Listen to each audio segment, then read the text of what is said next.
नमस्ते. आज मी म्हैसरज तालुक्यातील यशवंतनगर गावातील पुनिया नगर 16 नंबरला आलेलो आहे.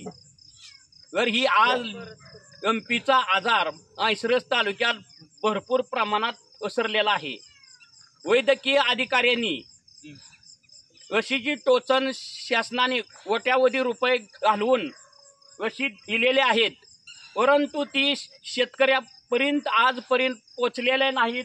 काही ठिकाणी लसी टोचलेल्या आहेत, काही ठिकाणी टोचलेल्या नाहीत.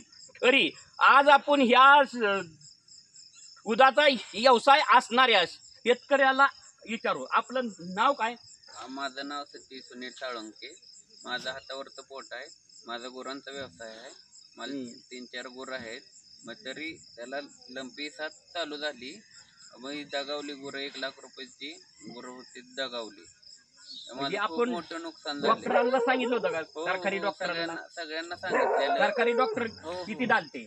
एकदा झालते, एकदा 2-3 वेळा कोण आले. झालते? त्यांनी काय तुमच्याकडे पैशाची मागणी ही काय केली का? काय 2-3 वेळा गेले. 500 रुपये अजी औषधांना 10,000 खर्च झाला.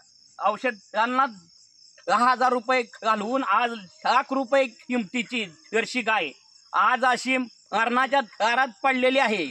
तरी शासनाने त्वरित ह्याची नोंद घेऊन म्हैसरज तालुक्याचे आमदार उत्तमराव जानकर आणि सोलापूर जिल्ह्याचे पालकमंत्री यांनी ह्याची दखल घेऊन म्हैसरज तालुक्यातील या ज्या शेतकऱ्याची जनावरे एमपीच्या आजाराने मरणाच्या दारात आहेत, काय शेतकऱ्याची जनावराला लागण झालेली आहे, अशी सर्वांची पाहणी करून सर्व शेतकऱ्यांची नुकसान भरपाई द्यावी. अन्यथा सोलापूर जिल्ह्याच्या पालकमंत्र्याच्या बंगल्यासमोर आम्ही हजारो जनावरं अशी बांधून तीव्र आंदोलन केले पाहिजे करणार आहे. तरी पालकमंत्र्यांनी याची दखल त्वरित घेतली पाहिजे. कट करा.